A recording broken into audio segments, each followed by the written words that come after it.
If you grew up with Bisquick, you already know what I'm talking about. Those Saturday morning pancakes, biscuits with dinner, the dumplings when somebody was sick. This little yellow box did everything. And then I went low carb, and what was I going to do then? I built my own low carb baking mix, and it's the base for several recipes I'm going to show you on this channel, including the one next week for sausage cheese balls. Hi, I'm Tina.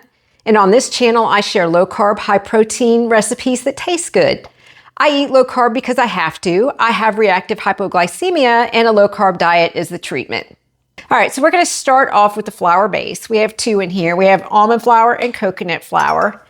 The almond flour, we have 2 cups, and it works for the tenderness, and it gives fat and richness to our baked goods.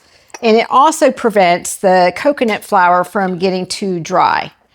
And then we're going to have a 1/2 cup of the coconut flour. And the coconut flour prevents the baked goods from being too greasy because it's very absorbative. So we're going to put that in here. Now we're moving on to what I like to call the structure builders.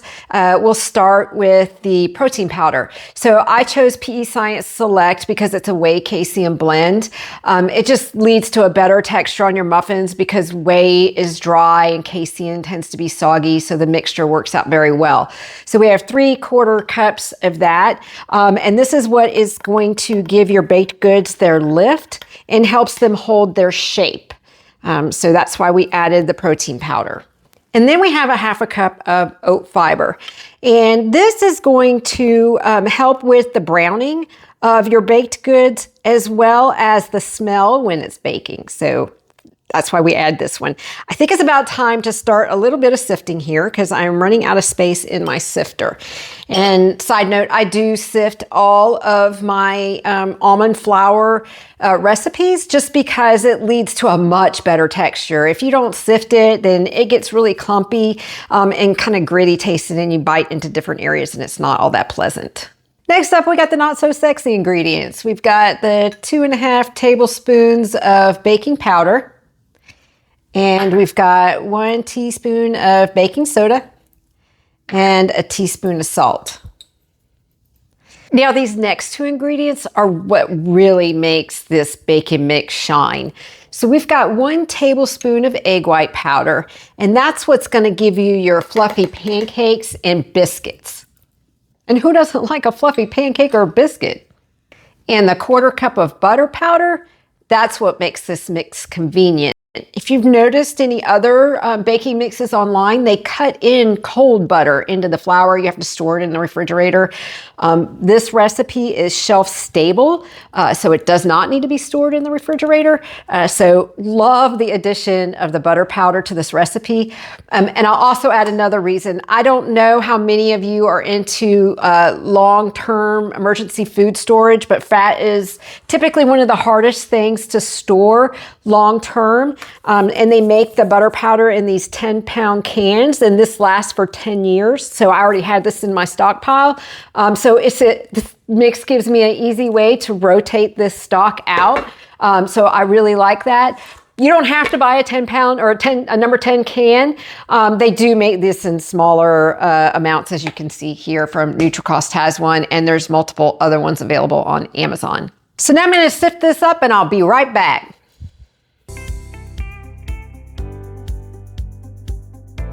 If you're new here, just to let you know, I do load all of my recipes in MyFitnessPal. You can look that up under ShePrepsSmart Low Carb Baking Mix and track that directly in MyFitnessPal. I also have a printable of the recipe that contains the macros. I will put a link to that down in the description below. I will also pop a QR code up right here for my TV viewers, and that way you can get directly to the printable form without having to go back to your computer. Now, my preference for storing this is in mason jars. And what I will do after I get it all in the mason jar is I will add a desiccant to it to keep the moisture out of the mix. And then what I do is I pop this little handy sealer on it, and it will take all the air out of the jar, and it stays shelf stable for about 6 months this way. Now, if you don't have one of these sealers, which I'll link below in the description. It's pretty cheap. I think it was like $20 or $25. But if you don't have one of these, you can store them in an airtight container in the refrigerator or freezer. And there you have it, a low-carb bacon mix that's going to allow you to make all those great Bisquick recipes, including the pancakes, so you no longer have to create all of those crazy TikTok pancakes that they have out there. If you want to catch that sausage cheese ball recipe next week, make sure you hit the subscribe button that I'm going to put right here. And if you'd like to see some of my other breakfast recipes, I'm going to put that playlist right here for you. If you enjoyed this, I hope you consider subscribing to my channel. Thank you for watching my video.